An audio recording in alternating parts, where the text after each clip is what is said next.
Hello everyone and welcome to English Literature Feed India. I hope you all are doing well.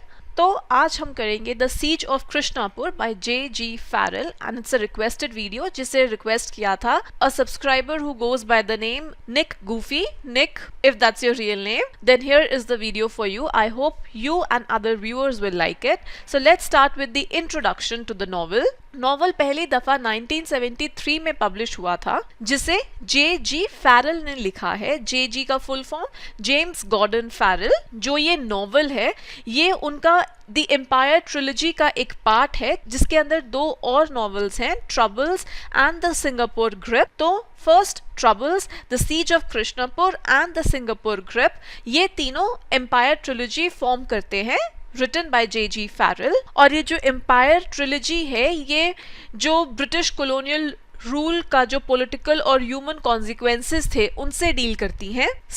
जो ये novel है एक historical novel है जो Indian rebellion हुआ था 1857 में. इफ यू वुड नो, 1857 का जो रिवोल्ट था, जो रिबेलियन था, ये जो नॉवल है उसके दौरान सेट है. कृष्णापुर एक फिक्शनल जगह है और ये वहीं पर सेट है हमारा जो नॉवल है जहां पर ब्रिटिश कॉलोनिस्ट काफी बड़ी संख्या में रहते थे. नॉवल के अंदर जो इवेंट्स हैं वो कॉलोनिस्ट के पर्सपेक्टिव से, उनके व्यू पॉइंट से बताई गई हैं. Also an important fact, novel को बुकर प्राइज मिला था 1973 में.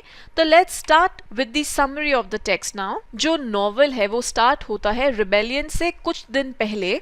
तो जो नेटिव इंडियंस थे वो ब्रिटिश रूलर्स का जो रीसेंट डिसीजन आया था राइफल्स लेने का, उसको अपोज करते हैं. नाउ नेटिव इंडियंस इस मूव को अपोज क्यों कर रहे थे? बिकॉज उनके जो रिलीजियस सेंटिमेंट्स थे उनके अगेंस्ट जाता था, रिलीजियस बिलीफ्स के अगेंस्ट जाता था. Now a brief history here. अगर आप इंडियन रिबेलियन या फिर जो रिवोल्ट ऑफ 1857 के कॉज के बारे में जानते हैं, अगर आपने स्कूल में हिस्ट्री में पढ़ा होगा, I just brush it up. So among other causes, और भी काफी कॉजेस थे, लेकिन जो फाइनल स्पार्क था वो ये कि जो नई राइफल आई थी उसमें जो एमिनिशन था तो उसके अंदर जो आप बोल लो कि जो कार्ट्रिज लगनी थी, जो कार्ट्रिज थी, इट वाज प्री ग्रीस्ड. और उस कार्ट्रिज को लोड करने के लिए जो सिपाही थे उनको उस कार्ट्रिज को बाइट करना होगा उस पाउडर को रिलीज करने के लिए. और जो यहाँ पर ग्रीस यूज की गई थी उन कार्ट्रिजेस में, तो ऐसे रूमर्स थे कि वो इंक्लूड करती थी टैलो, जो कि बीफ से डिराइव किया जाता है. Beef, if you would know, then beef is cow's meat,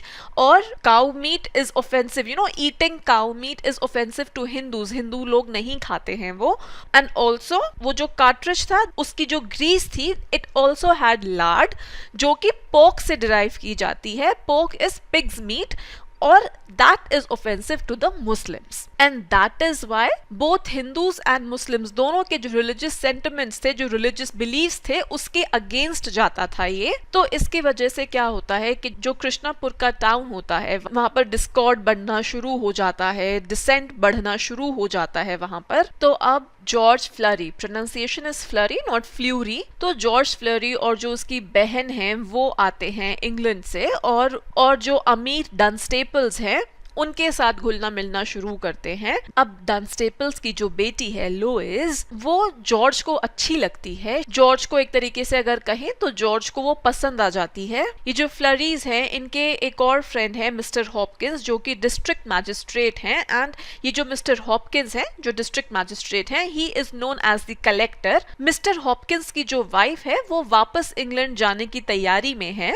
तो ये जो इनका ग्रुप है हाई सोसाइटी फ्रेंड्स का, तो ये इकट्ठे खाना खाते हैं, पिकनिक्स पर जाते हैं, सोशलाइज करते हैं मिलिट्री लीडर्स के साथ. तो इन आउटिंग्स के दौरान जॉर्ज की मुलाकात लेफ्टिनेंट स्टेपल्टन से होती है. जो ये लेफ्टिनेंट स्टेपल्टन है ये भी लुइस को पसंद करते हैं. अब एक दिन क्या होता है, जो कलेक्टर है यानी कि मिस्टर हॉपकिंस, जो डिस्ट्रिक्ट मैजिस्ट्रेट है, वो क्या देखता है कि जो सोल्जर्स का एनकैंपमेंट है टाउन के बाहर, वहां पर इंडियन चपाती के टुकड़े पड़े हैं. अब ये जब वो देखता है तो उसको लगता है कि कुछ ना कुछ गड़बड़ होने वाली है, ट्रबल होने वाली है, लेकिन ही कांट पिन पॉइंट, ही उसको नहीं पता कि एग्जैक्टली वो ट्रबल क्या होगी या कैसी होगी. तो जो कलेक्टर है वो ऑर्डर देता है कि रैम्पार्ट्स बनाने के लिए, रैम्पार्ट्स क्या होता है, एक डिफेंसिव वॉल, इन केस अगर कोई मानो अटैक वगैरह होता है तो उससे बचने के लिए, डिफेंस के लिए एक वॉल जो बनाते हैं, दैट्स अ रैम्पार्ट. और ये जो कलेक्टर है वो कैलकाटा भागता है ताकि ये जो डिस्टर्बिंग डेवलपमेंट्स हो रही हैं कृष्णापुर में वो वहां पर रिपोर्ट कर सके।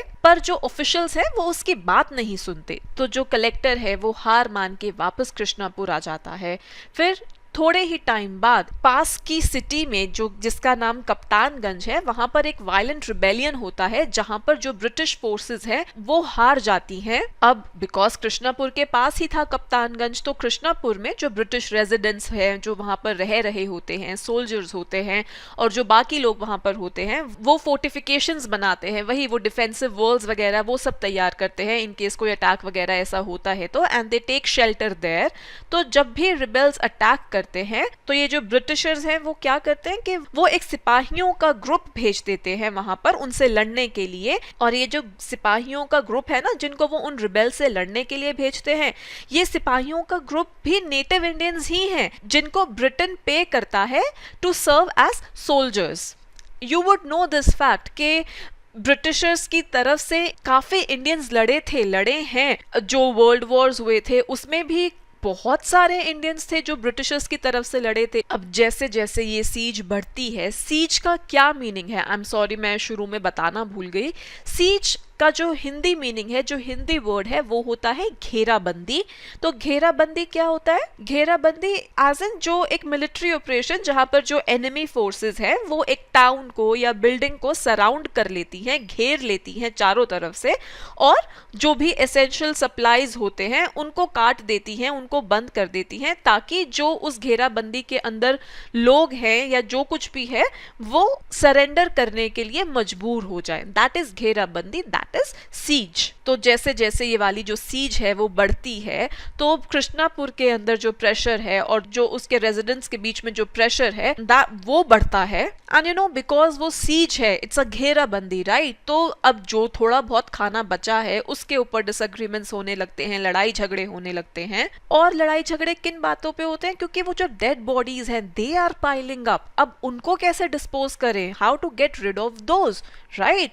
बिकॉज इतनी सारी डेड बॉडीज हैं और वो इकट्ठे होते जा रही है and that's not good for, अगर आप उसको हेल्थ वाइज देखेंगे दैट इज नॉट गुड। पर ये सिर्फ जो इतनी बड़ी बाकी प्रॉब्लम्स हैं उनकी एक ये सिर्फ छोटा सा पार्ट है। ये उसका जो कृष्णापुर में लाइफ है, जो वहाँ के रेजिडेंट्स हैं, यू नो वो धीरे धीरे जो अपनी ज़रूरतें हैं वो कम करनी शुरू कर देते हैं ताकि वो इस सीज को सरवाइव कर सके। जो इतने टाइम से उनके आइडियाज थे कल्चर के बारे में, सोसाइटी के बारे में, रिलीजन के बारे में, वो धीरे धीरे कम इम्पोर्टेंस रखना शुरू कर देते हैं। बिकॉज जो टाउन के लोग हैं वो सिर्फ ये इस टाइम पर कोशिश कर रहे हैं कि वो जैसे तैसे करके you know just to live from day to day, they are just trying to live. पर अब एक आदमी ये सब जो हो रहा है he takes this as an opportunity. तो जो क्रिश्चियन प्रीस्ट है वो जॉर्ज पर एम करता है और कहता है कि उसको ऐसा लगता है कि जो जॉर्ज है उसको अपने सिंस को कन्फेस करने की ज़रूरत है, पछतावा दिखाने की ज़रूरत है। ये जो क्रिश्चियन प्रीस्ट है ये कलेक्टर में भी इंटरेस्ट लेता है और उसको लेक्चर देता है मोरालिटी के बारे में। ये सब कुछ हो रहा है, सीज हो रही है।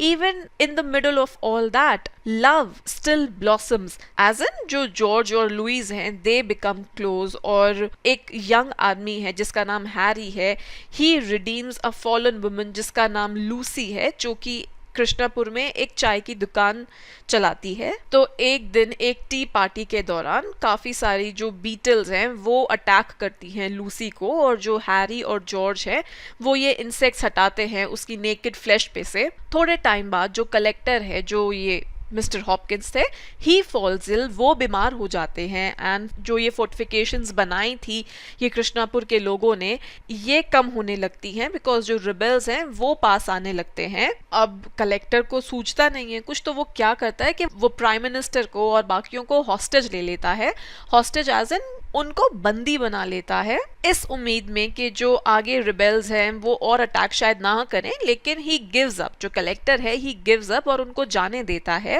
देन उसके बाद कॉलरा फैल जाता है वहां पर, और जो टाउन के दो फिजिशियंस हैं डॉक्टर डनस्टेपल एंड डॉक्टर मैकनाब, वो नहीं अग्री कर पाते कि कैसे इस बीमारी को बेस्ट तरीके से ट्रीट किया जाए।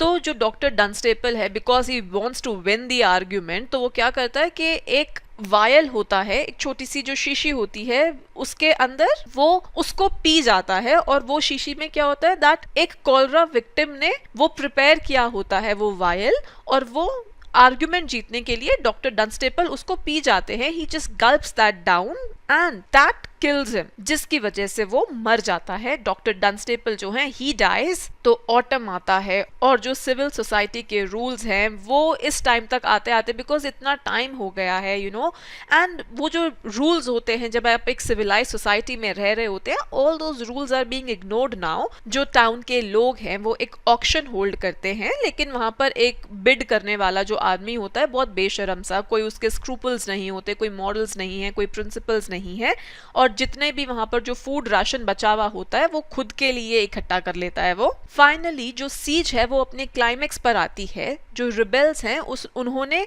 जो कृष्णापुर के रेजिडेंट्स हैं, उन रिबेल्स ने उनको, जो उनका लास्ट फोर्टिफिकेशन था, जो कृष्णापुर के रेजिडेंट्स का लास्ट फोर्टिफिकेशन था, the rebels have forced them into that. और वो लास्ट फोर्टिफिकेशन क्या था, जो टाउन का बैंक्वेट हॉल था वो. अब ये जो रेजिडेंट्स हैं इनके पास कोई वेपन्स वगैरह तो होते नहीं है अपने बचाव के लिए, तो ये वाला जो ग्रुप है वो जो कुछ भी उनको मिलता है अपने आप को बचाने के लिए वो यूज करते हैं, चाहे वो पत्थर हो, चाहे वो स्टैचूज हो, चाहे कुछ भी हो. अब जैसे वो यू नो पोजीशन ले रहे होते हैं अपने आप को डिफेंड करने की, तो वो एक हिंदी मूवी के सीन की तरह जैसे होता है ना कि लास्ट में बस आपको बचाने के लिए कोई ना कोई आ जाता है.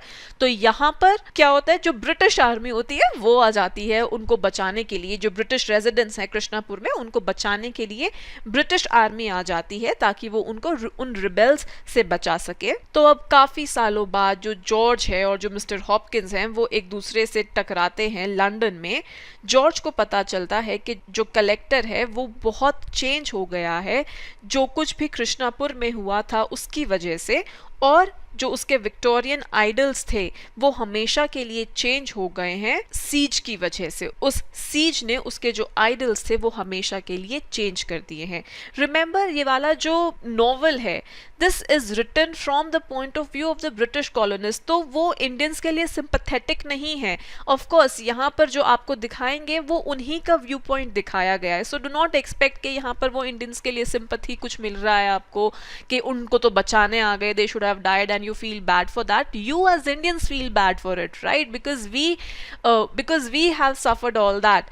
But of course for them it was like, oh या चलो शुक्र है बच गए. Like we feel at the end of our movies, right, कि हाँ हमारा हीरो या हीरोइन जो भी था एटलीस्ट वो लोग बच गए. सो नॉवल यहीं पर ख़त्म होता है. आई होप आपको समझ में आया होगा.